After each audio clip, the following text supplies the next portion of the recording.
Hi ನಮಸ್ತೆ.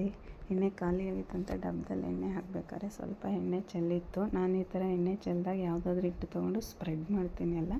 Spread ಮಾಡಿ ಒಂದು 5 ನಿಮಿಷ ಬಿಟ್ಟು ಈಸಿಯಾಗಿ ಅದು ಹಿಟ್ಟೆಲ್ಲ ಅಬ್ಸರ್ವ್ ಮಾಡಿರ್ತಲ್ಲ, ತುಂಬ ನೀಟಾಗಿ ಕ್ಲೀನ್ ಆಗುತ್ತೆ. ನೋಡಿ ಎಷ್ಟು ನೀಟಾಗಿ ಕ್ಲೀನಾಗಿದೆ ವೀಡಿಯೋದಲ್ಲಿ.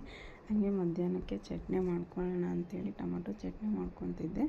ನಾನಿಲ್ಲಿ 2.5 ಟೊಮೊಟೊ ತೊಗೊಂಡಿದ್ದೀನಿ, ಒಂದು 5-6 ಚಿಲ್ಲಿ ತೊಗೊಂಡಿದ್ದೀನಿ, ಒಂದು ಹಿಡಿಯಷ್ಟು ಕೊತ್ತಂಬರಿ ತೊಗೊಂಡಿದ್ದೀನಿ. ಚಿಕ್ಕದಾಗೆಲ್ಲ ಕಟ್ ಮಾಡಿಕೊಂಡು ಒಂದು ಕಡೆ ಬಾಳಿಗೆಯಲ್ಲಿ ಎಣ್ಣೆ ಹಾಕಿ ಎಣ್ಣೆ ಕಾದಾದಮೇಲೆ ಟೊಮೊಟೊನ ಫ್ರೈ ಮಾಡ್ಕೋಬೇಕು. ಫ್ರೈ ಆದಮೇಲೆ 1 ಸ್ಪೂನ್ ಉಪ್ಪು ತೊಗೊಂಡಿದ್ದೀನಿ. ನಾನು ಮತ್ತೆ ಹಾಕೋಕ್ಕೆ ಹೋಗೋದಿಲ್ಲ, ಉಪ್ಪನ್ನ ಇಲ್ಲೇ ಎಲ್ಲ ಹಾಕ್ಕೋತೀನಿ. ಚಿಲ್ಲಿ ಗಾರ್ಲಿಕ್ನು ಎಲ್ಲ 3 ಚೆನ್ನಾಗಿ ಫ್ರೈ ಆದಮೇಲೆ ಮಾಡಿದ್ದೀನಿ ಹುಣಸೆಹಣ್ಣಿನ ಪೇಸ್ಟು. ನೀವು ಹುಣಸೆಹಣ್ಣು ಹಾಕಬೇಕಾದ್ರೆ ಸ್ವಲ್ಪ ನೋಡಿ, ಯಾಕಂದರೆ ಟೊಮೊಟೊನೂ ಹುಳಿ ಇರುತ್ತೆ, ಹುಣಸೆಹಣ್ಣು ಹುಳಿ ಆಗೋಗುತ್ತಲ್ಲ, ನೋಡಿ ಹಾಕಿ. 2 ಜಾಸ್ತಿ ಆಗಿಬಿಟ್ರೆ ಮತ್ತು ಚಟ್ನಿ ಹುಳಿ ಆಗೋಗುತ್ತೆ.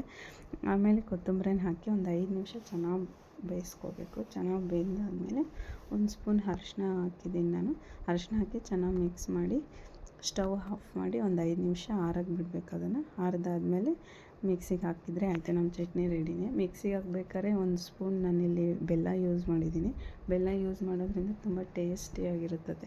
ಹುಳಿ ಐಟಮ್ ಎಲ್ಲಿ ಯೂಸ್ ಮಾಡ್ತೀವೋ ಅಲ್ಲೊಂದು ಸ್ವಲ್ಪ ಬೆಲ್ಲ ಹಾಕಿದರೆ ನಿಜವಾಗ್ಲೂ ಅಡುಗೆ ತುಂಬ ಚೆನ್ನಾಗಿರುತ್ತೆ.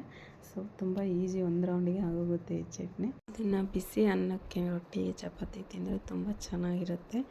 ಟ್ರೈ ಮಾಡಿ ನನ್ನ ವಿಡಿಯೋಗೆ ಲೈಕ್, ಶೇರ್, ಸಬ್ಸ್ಕ್ರೈಬ್ ಮಾಡೋದು ಮರಿಬೇಡಿ. Thank you.